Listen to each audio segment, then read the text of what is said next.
በተለያየ ስፍራ ሆናችሁ ይህን የማራናታ ቻናል የምትከታተሉ ሁሉ የእግዚአብሔር ሰላምና ጸጋ ይብዛላችሁ። ይህ ማራናታ ቲዩብ ነው። ማራናታ ቲዩብ ሰዎችን ለክርስቶስ ቀን ለማዘጋጀት የሚያግዙ ትምህርቶች የሚቀርቡበት ቻናል ነው። እርሶም እንኳን ወደ ማራናታ ቲዩብ በሰላም መጡ። በዚህ በማራናታ ቻናል የሚሰጠው ትምህርት ጠቃሚ ሆኖ ካገኙት ለሌሎችም ሼር እንዲያደርጉና አዲስ ቪዲዮ በሚለቀቅበትም ጊዜ በቀጥታ እንዲደርሶ ሰብስክራይብ ማድረግን አይርሱ። ወደ መልእክቱ ከመሄዴ በፊት እግዚአብሔር እንዲያስተምረን እንጸልያለን። በዘላለም ፍቅር የወደድከን ጌታ እግዚአብሔር ሆይ በኢየሱስ ስም እናመሰግንሃለን። ስለ ብዙ ምሕረትህ ቸርነትህና ጥበቃ ሁሉ እናከብርሃለን። ጌታ እግዚአብሔር ሆይ በዚህ ሰዓት ደግሞ በዚህ በማራናታ ቻናል እግዚአብሔር አባት ሆይ በዚህ መልክ ቃልህን ልንከፋፈል ይህንን እድል ስለሰጠህን እናመሰግንሃለን። ጌታ ሆይ ልንሰማ ያለው ቃልህ በኢየሱስ ስም የተባረከ ይሁን። እግዚአብሔር የዘላለም አምላክ መጽሐፍትን ያስተውሉ ዘንድ አእምሯቸውን ከፈተላቸው ተብሎ እንደተጻፈ ይህንን ደግሞ ጌታ ሆይ የምንሰማውን ቃል እንድናስተውል አእምሯችንን ክፈትልን። የዘላለም አምላክ ጌታ እግዚአብሔር ሆይ ቀሪ ጊዜና ሰዓቱን ለአንተ አደራ አሳልፈን ሰጠን። ሁሉ ለአንተ ክብር ለእኛ ጥቅም ይሁንልን። በጌታችን በመድኃኒታችን በኢየሱስ ክርስቶስ ስም አሜን። በዛሬው ዕለት በዚህ ቻናል አብረን የምንመለከተው የዳግመኛ ልደት ማረጋገጫ ምልክቶች በሚል ርዕስ ነው። የዳግመኛ ልደት ማረጋገጫ ምልክቶች ወይም ደግሞ በኢየሱስ ክርስቶስ አምነው ዳግም የተወለዱ አማኞች በምን ይታወቃሉ የሚለውን ጥያቄ የሚመልስ ነው እና ይሄ የዛሬው እንግዲህ የመጀመሪያው ክፍል ነው። በዚህ በመጀመሪያው ክፍል ይሄን እናያለን። ይህንን መልእክት እየሰማ ያለ ወንድም በምትሞትበት ጊዜ መንግስተ ሰማይ እንደምትገባ ታምናለህን? ይህን መልእክት እየሰማሽ ያለሽ እህትስ በምትሞችበት ጊዜ መንግስተ ሰማይ እንደምትገቢ ታምኛለሽን? አንቺም የምታምኚ ከሆነ አንተም የምታምን ከሆነ እንዴት ልታምኑ ቻላችሁ? እንዲህ ደግሞ እንድታምኑ ያደረጋችሁ ማስረጃ ወይም ማረጋገጫ የሚሆናችሁ ነገር ምንድን ነው? ሌሎች ደግሞ እርግጠኛ ካልሆናችሁ መንግስተ ሰማይ እንደምትገቡ እርግጠኛ መሆን ትፈልጋላችሁ?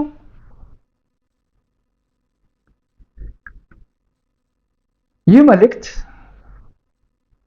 ለሁለት አይነት ሰዎች የተዘጋጀ ነው። የመጀመሪያዎቹ በክርስቶስ አምነው ዳግመኛ ተወልደው የዘላለም ሕይወት እንዳላቸው ወይም መንግስተ ሰማይ እንደሚገቡ እርግጠኞች ላልሆኑ አማኞች ነው። እደግመዋለሁ።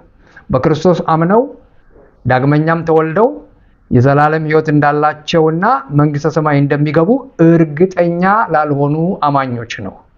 ሁለተኛዎቹ ደግሞ ዳግመኛ ሳይወለዱ የዳኑ እየመሰላቸው በቤተ ክርስቲያን ለሚመላለሱ ሰዎች ነው።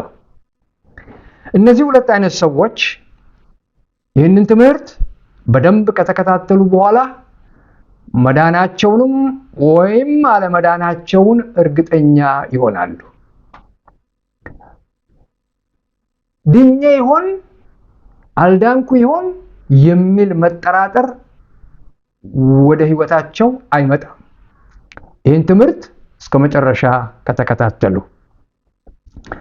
ቀጥሎ የምናየው ደግሞ ዳግመኛ በመወለድ መዳንህን እርግጠኛ ልትሆን ትችላለህ ወይም ልትሆኚ ትችያለሽ በሚል ርዕስ አጠር ያለች ደግሞ እናያለን። ዳግመኛ በመወለድ ሰዎች መዳናቸውን እርግጠኛ ሊሆኑ ይችላሉ? እንዴት? አንደኛ ዮሐንስ ምዕራፍ 5 ከቁጥር 11 እስከ 13 እንዲህ ይላል። እግዚአብሔርም የዘላለምን ሕይወት እንደሰጠን ይህም ሕይወት በልጁ እንዳለ ምስክሩ ይህ ነው። ልጁ ያለው ሕይወት አለው፣ የእግዚአብሔር ልጅ የሌለው ሕይወት የለውም። የዘላለም ሕይወት እንዳላችሁ ታውቁ ዘንድ በእግዚአብሔር ልጅ ስም ለምታምኑ ይህን ጽፌላችኋለሁ ይላል።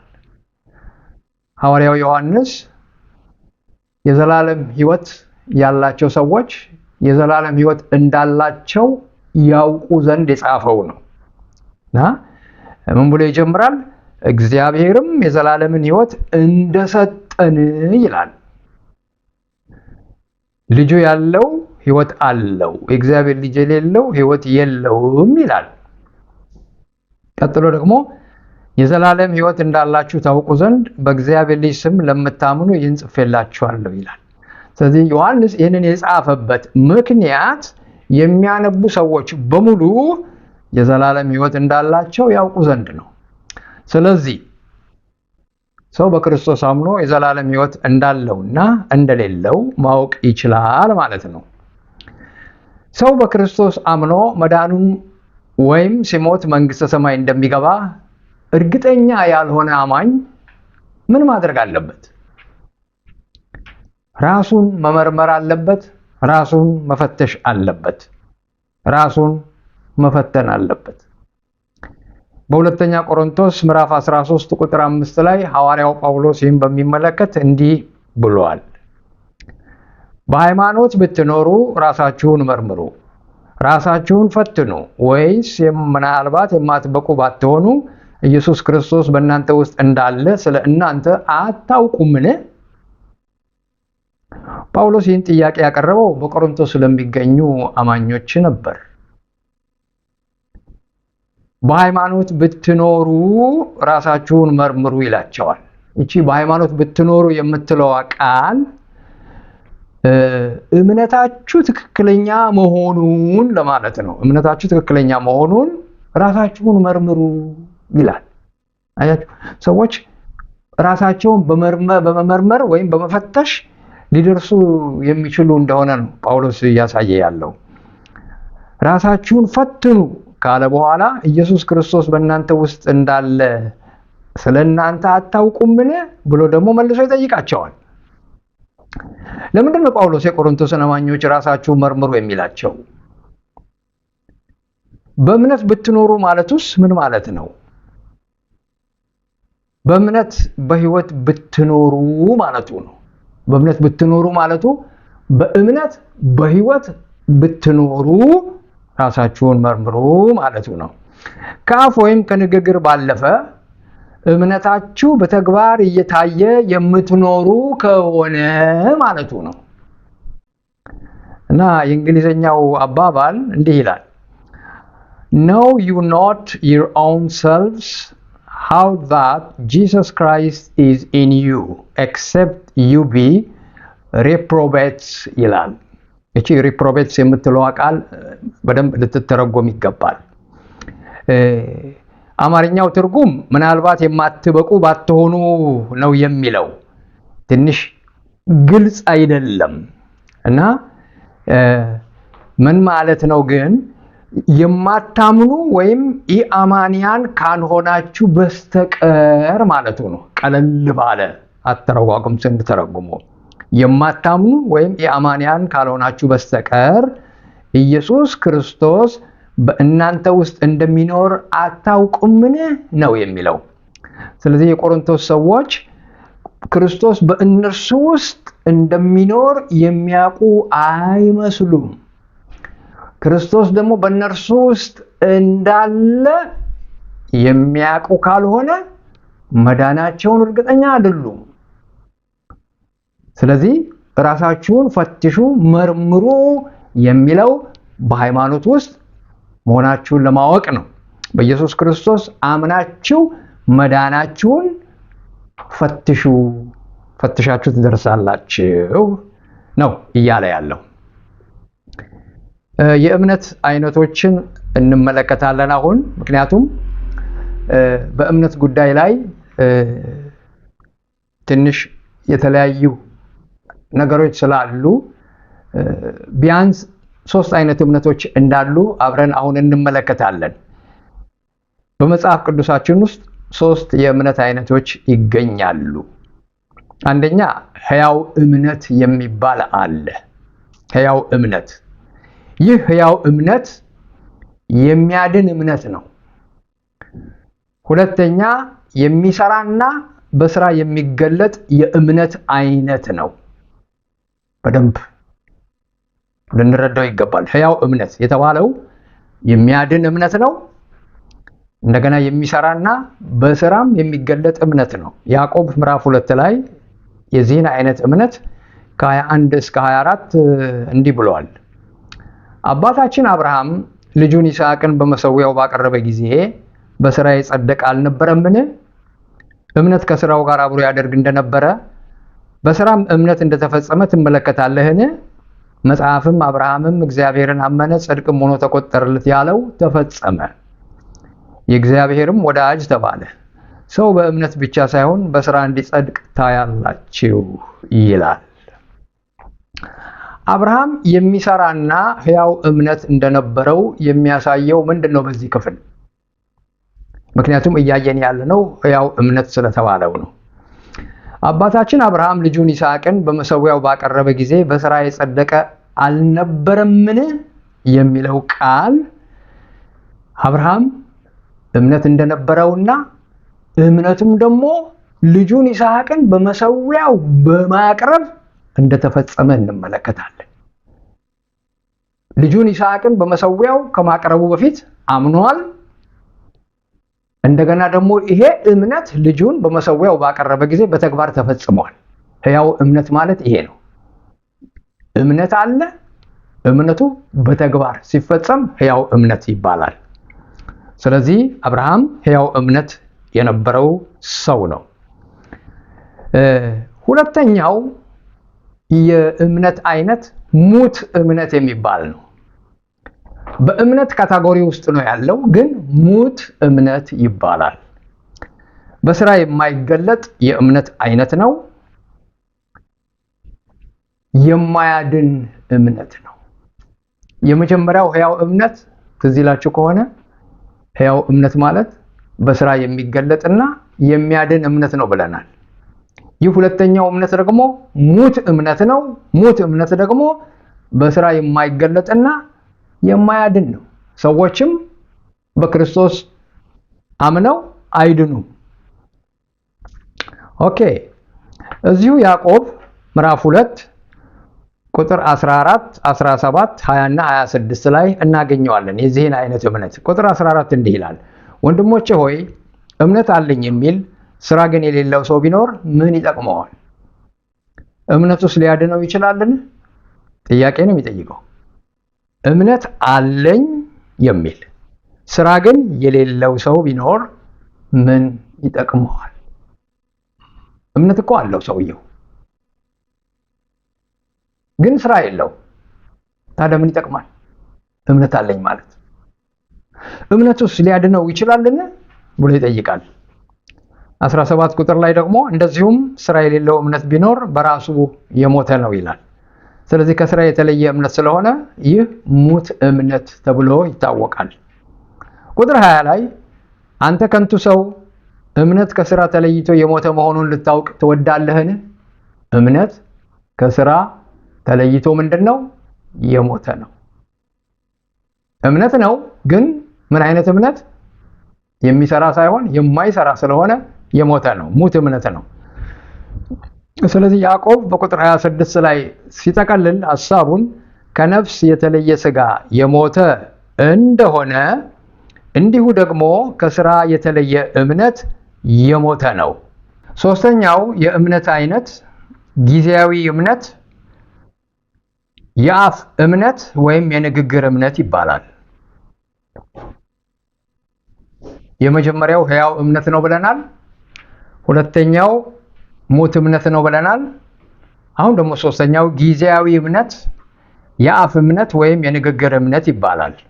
ማቴዎስ ምዕራፍ 13 ከቁጥር 20 እስከ 21 ላይ እንዲህ ይላል፣ በጭንጫ ላይ የተዘራውም ይህ ቃሉን ሰምቶ ወዲያው በደስታ የሚቀበለው ነው። ነገር ግን ለጊዜው ነው እንጂ በእርሱ ስር የለውም። በቃሉ ምክንያትም መከራ ወይም ስደት በሆነ ጊዜ ወዲያው ይሰናከላል ይላል። ስለ አራቱ የእግዚአብሔርን ቃል ሰሚዎች ነው ክፍሉ የሚናገረውና በጭንጫ ላይ የተዘራው ይህ ቃሉን ሰምቶ ወዲያው በደስታ የሚቀበለው ነው ይላል። ቀጥሎ ምን ይላል? ለጊዜው ነው እንጂ በእርሱ ስር የለውም። በቃሉ ምክንያት መከራ ወይም ስደት በሆነ ጊዜ ወዲያው ይሰናከላል ይላል። ስለዚህ ይህ ሰው አምኗል። ለመቼ? ለጊዜው አምኗል። ለጊዜው ነው ያመነው። ስር ግን የለው። በሰማው ቃል ምክንያት መከራ ስደት ሲመጣ ግን ይሰናከላል። ስለዚህ ይሄ ጊዜያዊ እምነት ይባላል፣ ወይም አፍ ላይ ብቻ የሚቆይ እምነት ይባላል። እንደዚሁ ጳውሎስ በቲቶ ምዕራፍ 1 ቁጥር 16 ላይ ተመሳሳይ የሆነውን የእምነት አይነት ሲናገር እንዲህ ይላል። እግዚአብሔርን እንዲያውቁ በግልጥ ይናገራሉ፣ ዳሩ ግን የሚያጸይፉና የማይታዘዙ ለበጎ ስራም ሁሉ የማይበቁ ስለሆነ በስራቸው ይክዱታል። እግዚአብሔርን እንዲያውቁ በግልጥ ይናገራሉ።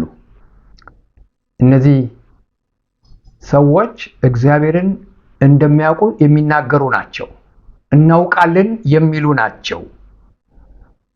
ዳሩ ግን የሚያጸይፉና የማይታዘዙ ስለሆነ በስራቸው ይክዱታል።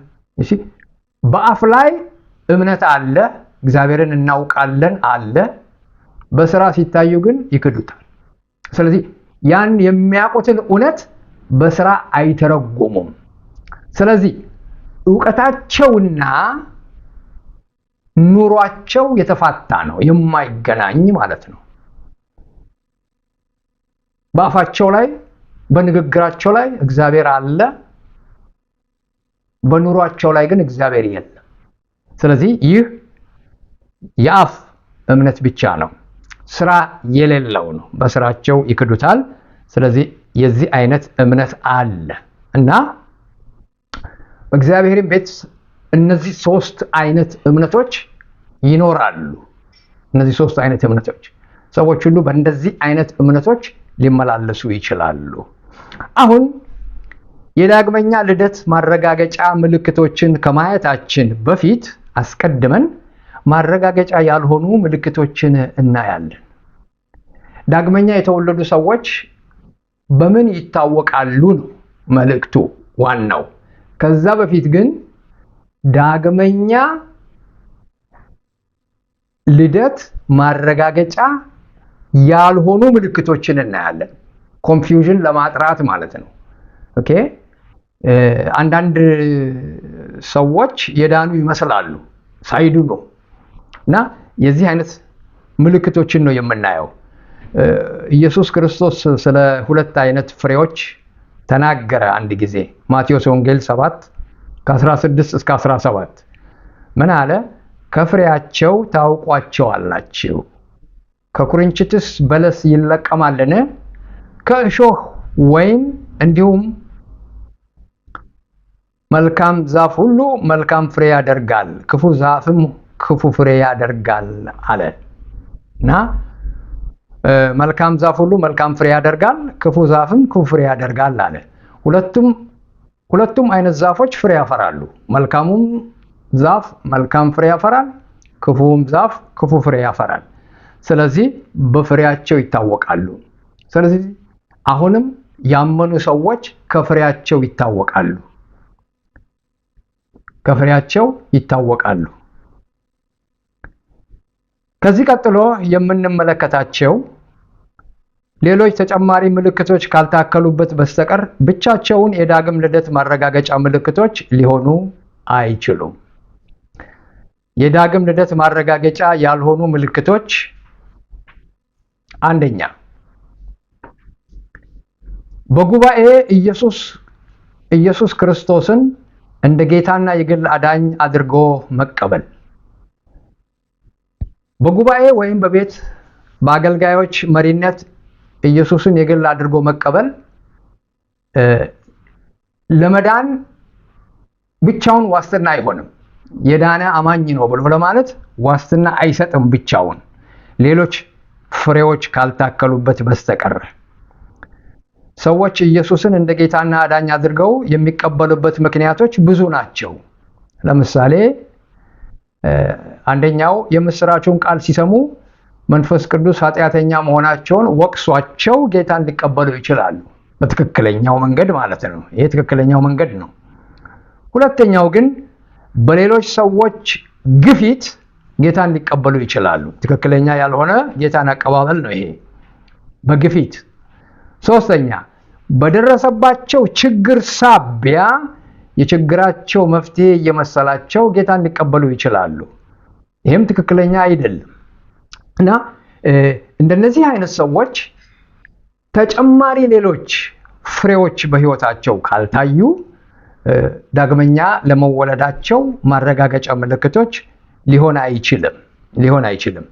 ለምሳሌ በመጽሐፍ ቅዱሳችን ውስጥ ጠንቋዩ ሲሞን በሐዋርያት ሥራ ምዕራፍ 8 ከቁጥር 9-23 ፊልጶስ ወንጌልን በሰበከ ጊዜ አብሮ እንዳመነ እንዲሁም እንደተጠመቀም ሁሉ እናያለን። ነገር ግን ይህ ሰው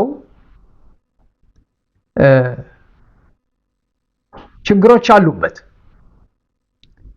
አንደኛ ምን አለ? መንፈስ ቅዱስ በሐዋርያት እጅ መጫን ሲሰጥ ባየ ጊዜ እኔም እጄን የሚጭንበት ሰው መንፈስ ቅዱስን እንዲቀበል ስልጣን ስጡኝ ብሎ ብር ሊሰጣቸው አሰበ ማለት ነው። ከዛ ጴጥሮስ እንዲህ አለው፣ የእግዚአብሔርን ስጦታ በገንዘብ እንድታገኝ አስበሃልና ብርህ ከአንተ ጋር ይጥፋ አለው። አስተውሉ፣ ብርህ ይጥፋ ሳይሆን ያለው ብርህ ከአንተ ጋር ይጥፋ፣ አንተም ብራችሁም ጥፉ ነው። ለምን? ይሄ ሰውዬ አምኗል። ይሄ ሰውዬ ተጠምቋል። ጴጥሮስ ምን እያለ?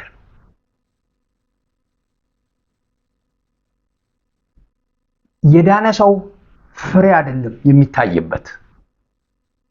የዳነ ሰው ፍሬ አይደለም የሚታይበት። ስለዚህ ብር ከአንተ ጋር ይጥፋ አለውና ልብ በእግዚአብሔር ፊት የቀና አይደለህም፣ ከዚህ ነገር እድል ፈንታ የለህም አለው። ስለዚህ ክፋትህ ንስሐ ግባ። ምናልባት የልብህን ሐሳብ ይቅር ይልህ እንደሆነ ወደ እግዚአብሔር ለምን፣ በመራራ መርዝና በአመፅ እስራት እንዳለ አይሃለውና አለው። እንግዲህ ከነዚህ ጴጥሮስ ከተናገራቸው ንግግሮች የተነሳ ይህ ሰው በትክክል ለመዳኑ ተጨማሪ ማስረጃ ካልቀረበ በስተቀር ሌላ በዚህ ነገር ብቻ የዳነ እንደማይመስል እንመለከታለን ማለት ነው። እና ሰዎች በኢየሱስ ቢያምኑ ሌሎች ምልክቶች ካልተጨመሩ በስተቀር ዳግመኛ ለመወለዳቸው ብቻውን በቂ አይደለም። ሁለተኛ አገልግሎት። በአገልግሎት መሰማራት ዳግመኛ ለመወለዳችን ማስረጃ ሊሆንም ላይሆንም ይችላል። ማስረጃ ሊሆን የሚችለው ሌሎች ተጨማሪ ፍሬዎች ከታዩ ብቻ ነው። ካልሆነ ግን ብቻውን የዳግመኛ ልደት ማረጋገጫ ምልክት አይሆንም። ለምሳሌ ይሁዳ ያገለግል ነበር፣ በሽተኞች ይፈውስ ነበር፣ ተአምር ያደርግ ነበር። ግን የጥፋት ልጅ ነው፣ ያልዳነ ነው እና ህይወት ከተቀበለ በኋላ አይደለም ህይወቱ ደክሞ እንደዛ የሆነው፣ ከመጀመሪያው ጀምሮ ያልዳነ ነው ይሁዳ። ስለዚህ የጥፋት ልጅ ተብሎ የተሰየመ ስለሆነ ምንም እንኳን ቢያገለግልም ዳግመኛ የተወለደ እንዳልነበረ ከድርጊቱ ወይም ከህይወቱ ማየት እንችላለን። ዮሐንስ 17:12 ላይ ኢየሱስ እንዲህ አለ፣ ከእነርሱ ጋር በዓለም ሳለው የሰጠኸኝን በስምህ እኔ ጠብቃቸው ነበር፣ ጠበቅኳቸውም፣ መጽሐፉም እንዲፈጸም ከጥፋት ልጅ በቀር ከነሱ ማንም አልጠፋም አለ። ስለዚህ ይሁዳ የጠፋ ነው ማለት ነው። ሌላው በመጽሐፍ ቅዱሳችን ውስጥ የሚያገለግል አንድ ዲዮጥራጢስ የሚባል ሰው ነበረ። እንዲሁም የቤተ ክርስቲያን መሪ ነው ይህ ሰው። ሶስተኛ ዮሐንስ ምዕራፍ 1 ከቁጥር 9 እስከ 11 ላይ እንዲህ ይላል፣ ወደ ቤተ ክርስቲያን ጻፍኩ፣ ዳሩ ግን ዋናቸው ሊሆን የሚወድ ዲዮጥራጢስ አይቀበለንም። ስለዚህ እኔ በመጣ በእኛ ላይ በክፉ ቃል እየለፈለፈ የሚያደርገውን ስራውን አሳስባለሁ። ይህም ሳይበቃው እርሱ ራሱ ወንድሞችን አይቀበልም፣ ሊቀበሏቸውም የሚወዱትን ከልክሎ ከቤተ ክርስቲያን ያወጣቸዋል። ወዳጅ ሆይ በጎ የሆነውን እንጂ ክፉን አትምሰል። በጎ የሚያደርግ ከእግዚአብሔር ነው፣ ክፉን የሚያደርግ ግን እግዚአብሔርን አላየውም ይላል ዮሐንስ። ይህ የቤተ ክርስቲያን ዋና የሆነ ዲዮጥራጢስ የተባለው ሰው ባህሪያቱን ዮሐንስ ቁልጭ አድርጎ ጽፎታል። የመጀመሪያው እና ሐዋርያው ዮሐንስን የማይቀበል ነው። ኢየሱስ አንድ ወቅት እንዲህ አለ፣ እናንተን የሚቀበል እኔን ይቀበላል፣ እኔን የሚቀበል የላከኝን ይቀበላል አለ። እናንተን የማይቀበል እኔን አይቀበልም ማለቱ ነው ኢየሱስ። ስለዚህ እነ ዮሐንስን መቀበል ካልቻለ ይህ ሰው የዳነ ሰው አይደለም። ምንም የቤተ ክርስቲያን መሪ ቢሆን ምንም አይነት እንደ ዳነ የሚያሳይ ድርጊት የለውም። ስለዚህ እነ ሐዋርያው ዮሐንስን አይቀበልም። ወደ እርሱ የጻፈለትንም ደብዳቤ አይቀበልም። በእነ ሐዋርያው ዮሐንስ ላይ በክፉ የሚናገር ነው። ወንድሞችንም አይቀበልም። ወንድሞችን ሊቀበሉ ፈቃደኞች የሆኑትን ከቤተ ክርስቲያን ያስወጣቸዋል። ይሄ ቤተ ክርስቲያን ዋና የተባለው ይህንን ሁሉ ከተናገረ በኋላ ሐዋርያው ዮሐንስ መልእክቱን የቋጨበትን ቃል ልብ እንበል። ቁጥር 11 በጎ የሚያደርግ ከእግዚአብሔር ነው፣ ክፉን የሚያደርግ ግን እግዚአብሔርን አላየውም። ይህ የሐዋርያው ዮሐንስ መቋጫ ቃል ሁለት ቁልፍ የሆኑ እውነቶችን ያሳያል።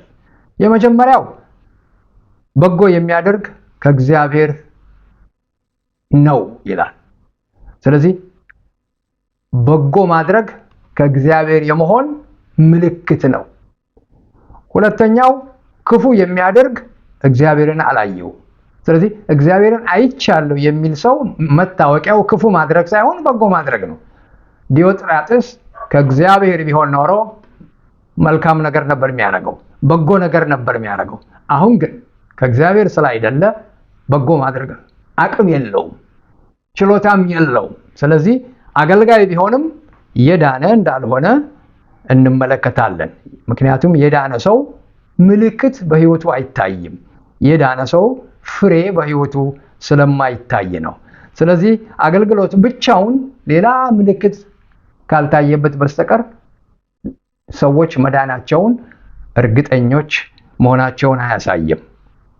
ሶስተኛው በእግዚአብሔር ማመን። በእግዚአብሔር ማመናችን ለመዳናችን ማረጋገጫ አይደለም። ፈሪሳውያን በአንዱ እግዚአብሔር ያምኑ ነበር።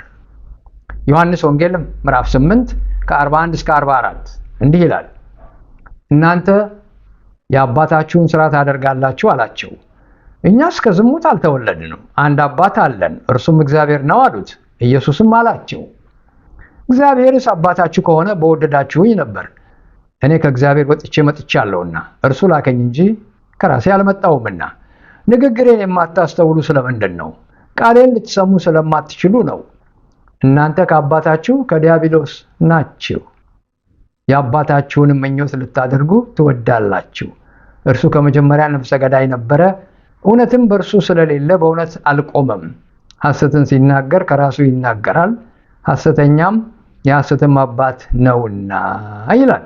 ኢየሱስ ከነዚህ አይሁድ ጋር ያደረገውን ቃለ ምልልስ ውይይት ነው የምንመለከተው እና እግዚአብሔር አባታችን ነው አሉት።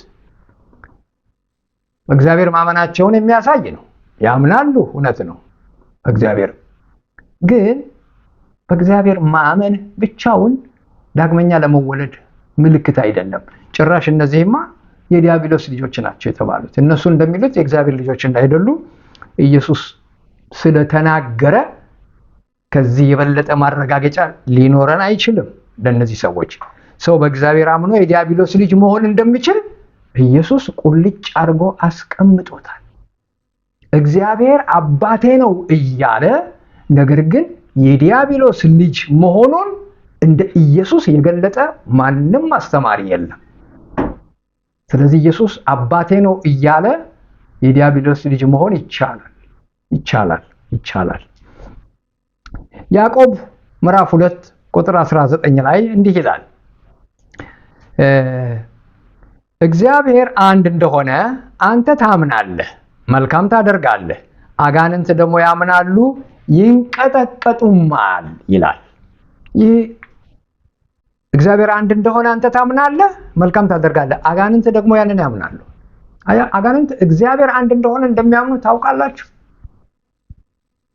ስለዚህ አጋንንት ዳግም ተወልደዋል ማለት ነው? ኖ አይደለም። እግዚአብሔር አንድ እንደሆነ ያምናሉ። እና አንድ ሰው በእግዚአብሔር አምናለሁ ማለቱ ሌላ ምልክት ተጨማሪ ከሌለ በስተቀር ዳግመኛ ለመወለድ ምልክት አይደለም። አራተኛው የቤተ ክርስቲያን አባልነት። የቤተ ክርስቲያን አባል የሆነ ሰው ለመዳኑ ማረጋገጫ ሊሆንም ላይሆንም ይችላል፣ ሌሎች ፍሬዎች ካልታከሉበት በስተቀር። ማቴዎስ ወንጌል ምዕራፍ 18 ከ15 እስከ 17 እንደዚህ አለ ኢየሱስ። ወንድምህ ቢበድልህ ሄደህ አንተና እርሱ ብቻችሁን ሆናችሁ ውቀሰው። ቢሰማህ ወንድምህን ገንዘብህ አደረግከው፣ ባይሰማህ ግን በሁለት ወይም በሶስት ምስክሮች አፍ ነገር ሁሉ እንዲጸና ዳግመኛ አንድ ወይም ሁለት ከአንተ ጋር ውሰድ። እነርሱንም ባይሰማ ለቤተ ክርስቲያን ንገራት። ደግሞም ቤተ ክርስቲያንን ባይሰማት እንደ አረመኔና ቀራጭ ይሆንልህ ይላል። የአንድ አማኝ ወይም ኢአማኝ እውነተኛው ባህሪ የሚገለጸው በምቾት ወቅት ሳይሆን በችግር ወቅት ነው። ከላይ ባነበብነው ክፍል አንዱ ሌላውን ሳይበድል በፊት በአባላት መካከል የነበረው ሕይወት እውነተኛ ማንነት ያልተገለጠበት ነበር። እውነተኛው ማንነት ግን ሊገለጥ እድል ያገኘው በአባላቱ መካከል በደል በተፈጸመ ጊዜ ነበር። ለተፈጸመው በደል ይቅርታ ማድረግ አለመቻል የእውነተኛው ሕይወት ማንነት ነበር። ከፍሬያቸው ታውቋቸዋላችሁ ተብሎ በተጻፈው ቃል መሰረት የዚህ አይነት ሰው ፍሬው ማንነቱን ገሃድ አውጥቶታል። ይህ ሰው የቤተ ክርስቲያን አባል ሆኖ ዝም ብሎ የሚመላለስ እንጂ በፍሬ የሚገለጥ ሕያው እምነት የሌለው ሰው ነው። ይቅርታ ማድረግ ያቃተው በሁለት ምክንያቶች ሊሆን ይችላል። አንደኛ በልቡ የፈሰሰ የእግዚአብሔር ፍቅር ስላልነበረው ሊሆን ይችላል። ሁለተኛ ወይም እምነቱ ሙት ስለነበረ ሊሆን ይችላል። እና እርስ በርሳቸው ከመበዳደላቸው በፊት የሰውየው ይህ ይቅርታ ማድረግ ያቃተው ሰው ሕይወት እውነተኛ ሕይወት መሆኑ አይታወቅም በሰላሙ ጊዜ። ነገር ግን በሁለት ሰዎች መካከል ችግር በተፈጠረ ጊዜ፣ አንዱ ሌላውን በበደለ ጊዜ እውነተኛው ሕይወት ተገለጠ። ያም እውነተኛ ሕይወት ይቅርታ ማድረግ አለመቻል ነው። ስለዚህ በቤተ ክርስቲያን መካከል በሰላሙ ጊዜ አብረው የሚመላለሱ ሰዎች የነበሩ ናቸው። የዳነ እየመሰለው ይኖር የነበረ ነው። ነገር ግን አለመዳኑ የታወቀው ይቅርታ ማድረግ ባለመቻሉ ጊዜ ነው እና ይህ ሰው የዳነ ሳይሆን ያልዳነ ሰው እንደሆነ እንመለከታለን። አንደኛ ዮሐንስ ምዕራፍ 4 በቁጥር 20 ላይ እንዲህ ይላል፣ ማንም እግዚአብሔርን እወዳለሁ እያለ ወንድሙን ቢጠላ ሐሰተኛ ነው። ያየውን ወንድሙን የማይወድ ያላየውን እግዚአብሔርን ሊወደው እንዴት ይችላል? እግዚአብሔርን እወዳለሁ እያለ ሰውየው እግዚአብሔርን እወዳለሁ እያለ የሚናገር ነው፣ እወዳለሁ እያለ የሚኖር ነው። ነገር ግን አብሮት በቤተ ክርስቲያን ከጎኑ የሚቀመጠውን ይቅርታ ማድረግ ካቃተው ካልቻለ ይህ ሰው እግዚአብሔርን እወዳለሁ ይበል እንጂ እግዚአብሔርን ግን የሚወድ አይደለም። እግዚአብሔርን አለመውደዱ በምን ታወቀ? ይቅር ማለት ባለመቻሉ። ስለዚህ ወገኖች እግዚአብሔርን እወዳለሁ እና ይቅርታ ማድረግ አልችልም አብረው አይሄዱም። እግዚአብሔርን እወዳለሁ የሚለው አብሮ የሚሄደው ይቅርታ ከማድረግ ጋር ነው። እግዚአብሔርን እወዳለሁ እየተባለ ግን ይቅርታ ማድረግ ካልቻልን እወዳለሁ የተባለው በስህተት ነው። እግዚአብሔርን እንደማይወድ ማረጋገጫ ነው። በብርሃን አለው የሚል ወንድሙንም የሚጠላ እስካሁን በጨለማ አለ ይለናል ዮሐንስ። በአንደኛ ዮሐንስ ምዕራፍ 2 ቁጥር 9 ላይ በብርሃን አለው የሚል ወንድሙን የሚጠላ እስካሁን በጨለማ አለ።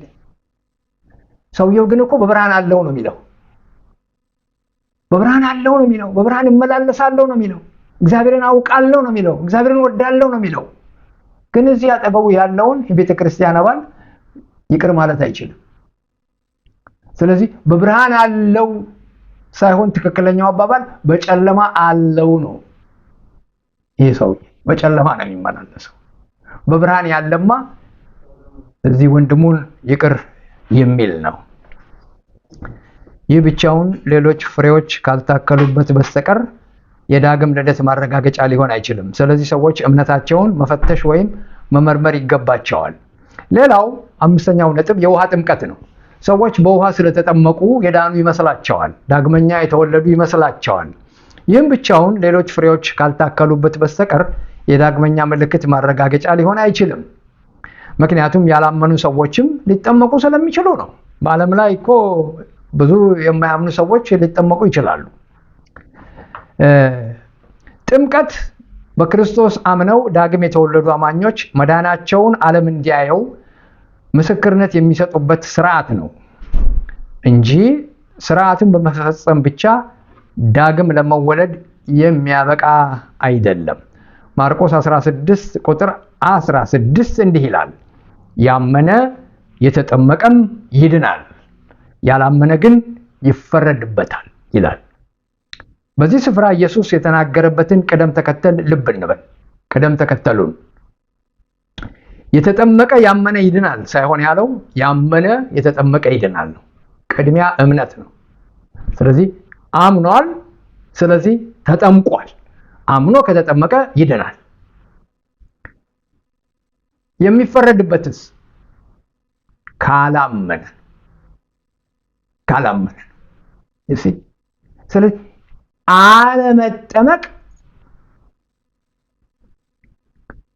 አለመጠመቅ ወደ ፍርድ ያመጣል እያለን አይደለም። ወደ ፍርድ የሚያመጣው አለማመን ነው እያለን ያለው እና ሳያምን ቀርቶ ወይም ያላመነም ያልተጠመቀም ይፈረድበታል አላለም። ያላመነ ግን ይፈረድበታል ነው ያለው እና ደህንነት የሚከናወነው አምነን ስንጠመቅ እንደሆነ ያሳያል። ጥምቀት ሁልጊዜ ከእምነት የሚቀጥል መሆኑን እናስተውል። ለመዳን ሁለቱም እኩል የሚያስፈልጉ ይመስላሉ። ጥያቄ፣ አንድ ሰው አምኖ ባይጠመቅ ሊድን ይችላል ወይ? ይህን ጥያቄ የሚመልስልን ክፍል ኤፌሶን 2:8 ነው።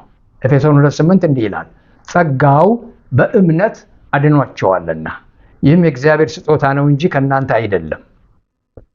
ጸጋው በእምነት አድኗቸዋል ይላል። ሰው የሚድነው በጸጋ ነው። ጸጋው ደግሞ የሚያድነው እምነት ሲኖር ነው።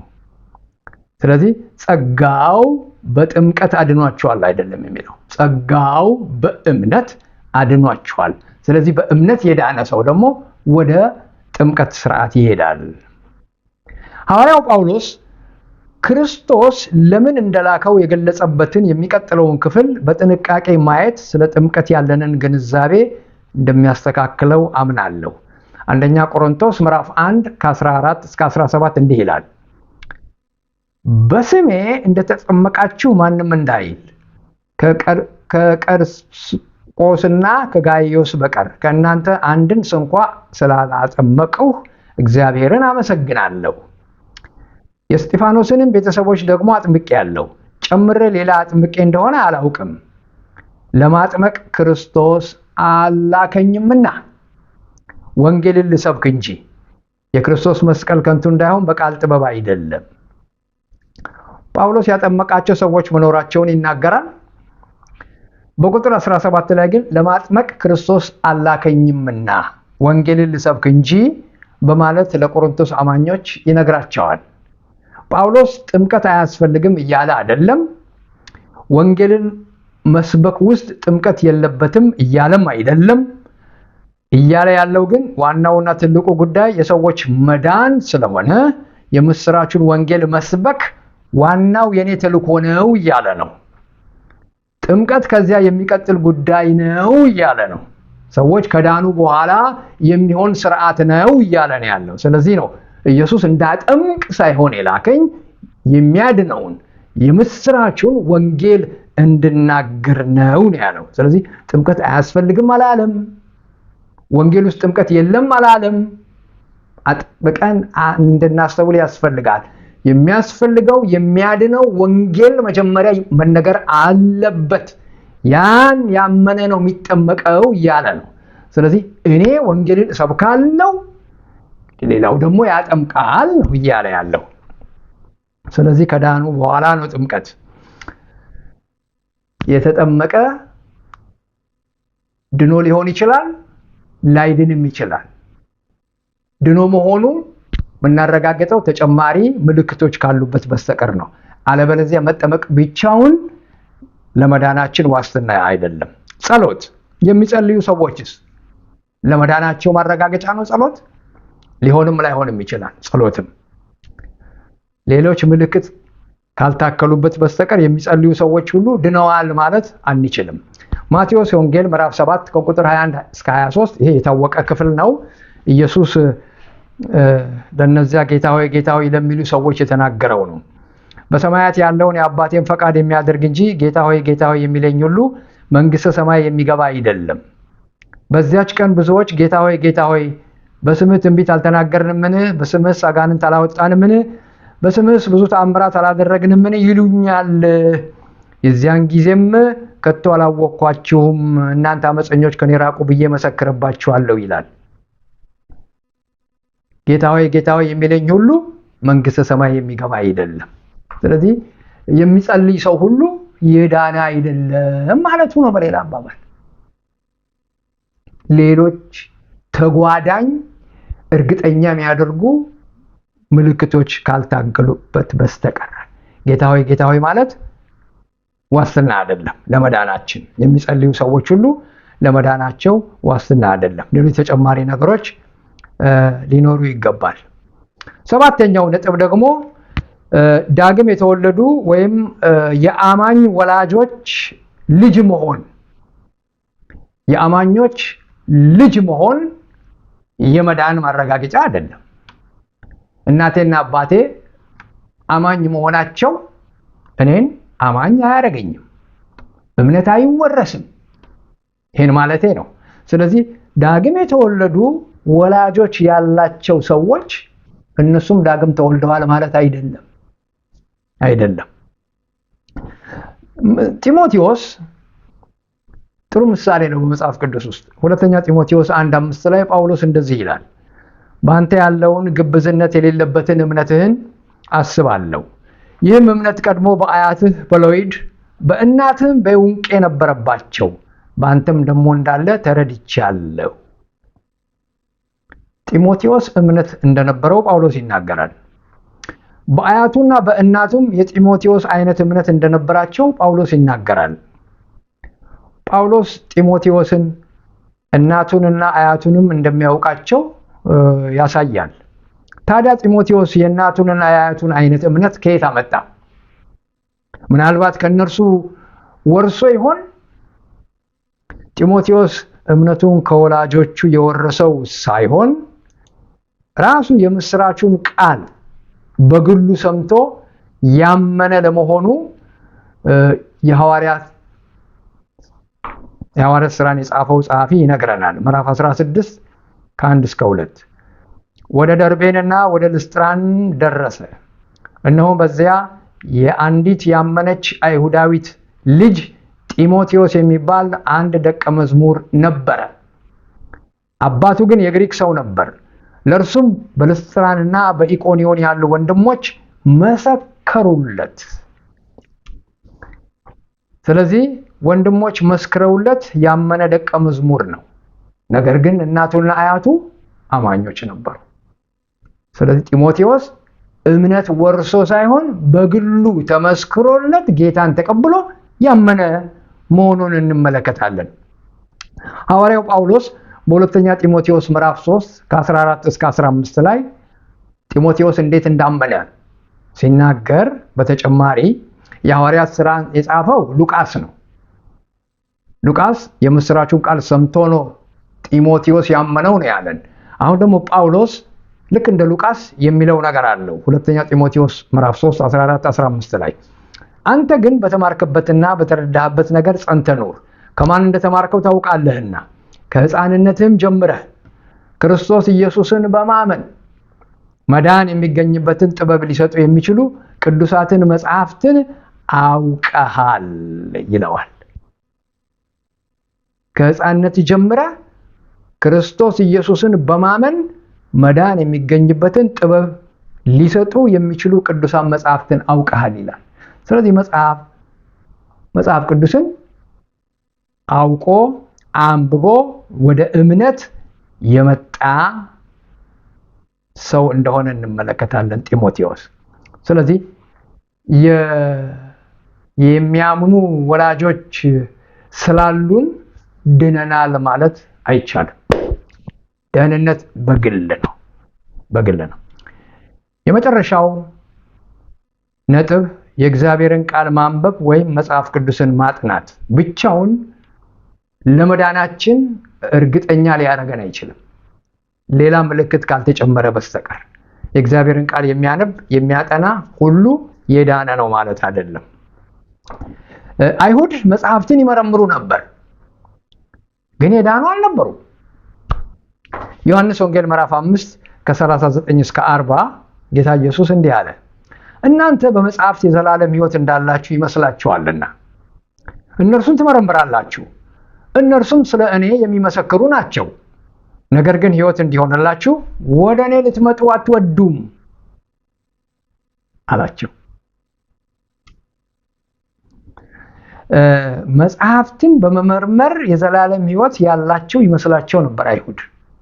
መጽሐፍት መርማሪ ናቸው በጣም እስከ ነጥብ ድረስ 2 ነጥብ 4 ነጥብ እነዚህ ስርዓተ ነጥቦች ሁሉ አይቀራቸው እና ኃይለኛ መጽሐፍት መርማሪ ናቸው፣ ኃይለኛ አንባቢ ናቸው። ነገር ግን ሕይወት የሚገኘው ወደ ኢየሱስ በመምጣት ወይም በማመን ብቻ ነው። መጽሐፍቱን መመርመር ለዘላለም ዕድሜ ልክ መጽሐፉን መመርመር ዋጋ የለውም። ወደ ኢየሱስ ካልመራን፣ ወደ ኢየሱስ ካላመጣን። መጽሐፍትን መመርመር ወይም ማንበብ አንድ ነገር ነው። ሕይወት ለማግኘት ወደ ኢየሱስ መምጣት ወይም በኢየሱስ ማመን ግን ቁልፍ ጉዳይ ነው። ስለዚህ መጽሐፍ ቅዱስ ንባብ ወይም ጥናት ብቻውን ሰዎችን ወደ ኢየሱስ ማምጣት ካላስቻለ፣ በኢየሱስ እንዲያምኑ ካላደረጋቸው ዳግም ልደት አይኖርም። ሐዋርያት ሥራ ምዕራፍ 17 ከ11 እስከ 12 ስለ ቤሪያ ሰዎች እንደዚህ ተጽፏል። እነዚህም በተሰሎንቄ ከሚኖሩት ልበሰፊዎች ነበሩና ነገሩ እንደዚሁ ይሆንን ብለው ዕለት ዕለት መጽሐፍትን እየመረመሩ ቃሉን በሙሉ ፈቃድ ተቀበሉ። ስለዚህም ከእነርሱ ብዙ ከግሪኮችም የከበሩት ሴቶችና ወንዶች ጥቂት አይደሉ አመኑ ይላል። በተሰሎንቄ ከነበሩት ይልቅ ልበሰፊዎች ነበሩ። ዕለት ዕለት መጽሐፍትን ይመረምሩ ነበር። መጽሐፍ በመመርመር ጀምረው በመመርመር የሚጨርሱ ሳይሆኑ መጽሐፉን በመመርመር ጀምረው በማመን የሚጨርሱ ናቸው። የመረመሩትን ወደ እምነት አመጣቸው። ቃሉን በሙሉ ፈቃድ ተቀበሉ፣ አመኑ፣ በኢየሱስ አመኑ ማለት ነው። አያችሁ። ስለዚህ የምንመረምረው መጽሐፍ፣ የምናነበው መጽሐፍ ወደ እምነት ካላመጣን ዋጋ የለውም። እምነት በውስጣችን ካልተፈጠረ ዋጋ የለውም፣ አያድነንም። የመረመሩት ቃል ወደ ኢየሱስ አመጣቸው ወይም ከኢየሱስ ጋር አገናኛቸው፣ መዳን ሆነላቸው። መጽሐፍትን ማጥናት ወይም መመርመር ብቻውን አያድንም። ኢየሱስ ለአይሁድ እንዳለው እናንተ በመጽሐፍት የዘላለም ሕይወት እንዳላችሁ ይመስላችኋልና እነርሱን ትመረምራላችሁ፣ እነርሱም ስለ እኔን የሚመሰክሩ ናቸው። ነገር ግን ሕይወት እንዲሆንላችሁ ወደ እኔ ልትመጡ አትወዱም ማለት። ሕይወት የሚሆነው ያ የመረመርነው ቃል ወደ ኢየሱስ ሕይወት ወደ ሆነው የሚመራን ከሆነ ነው። ሕይወት ወደ ሆነው ወደ ኢየሱስ የሚያመጣን ከሆነ ነው። ስለዚህ መልእክታችንን ስንጠቀልለው ከዚህ በላይ የተመለከትናቸው 8 ነገሮች ሰዎች የዘላለም ሕይወት ያላቸው እንዲመስላቸው የሚያደርጓቸው ስለሆኑ ብቻቸውን የዳግመኛ ልደት ማረጋገጫ ምልክቶች ሊሆኑ አይችሉም ማለት ነው። ከዚህ በላይ ያየናቸው ሌሎች ተጨማሪ ፍሬዎችና ምልክቶች ካልታከሉበት በስተቀር ለመዳናቸው ማረጋገጫ ሊሆኑ አይችሉም። እና ዛሬ እነዚህ ሰዎች የዳኑ የሚያስመስሉትን ምልክቶች ነው የተመለከትነው። በሚቀጥለው ጊዜ በትክክል የዳኑ ሰዎች ማረጋገጫ ምልክቶችን እንመለከታለን። ምልክቶቹን በማየት እከሌ ድነዋል፣ እከሊት ድናለች ማለት እንችላለን። ግን እስካሁን ያየናቸው ለመዳንም ምልክት ሊሆኑ የማይችሉት ለምንድን ነው? ተጨማሪ ምልክት ስለሚያስፈልግ ነው። ስለዚህ በሚቀጥለው ይህንን አብረን እንመለከታለን። መዳኔን በምን አውቃለሁ? መንግስተ ሰማይ እንደምገባ በምን አውቃለሁ? አንድ ሰው ለመዳኑ ማረጋገጫ የሆነው ምልክት ምንድን ነው? የሰዎችን መዳንና አለመዳን በምን እናውቃለን? የሚሉትንና የመሳሰሉትን ጥያቄዎች መመለስ የምንችልበት ትምህርት ነው የሚሆነው። ስለነበረን ጊዜ ሁሉ እግዚአብሔር ይመስገን። ይህንን ትምህርት ለመከታተል እድል ያገኛችሁና የተከታተላችሁ ሁሉ እግዚአብሔር ይባርካችሁ። ጌታችን ኢየሱስ ክርስቶስ እንደተናገረው ይመጣል። እግዚአብሔር ይባርካችሁ። ሰላም ሁኑ።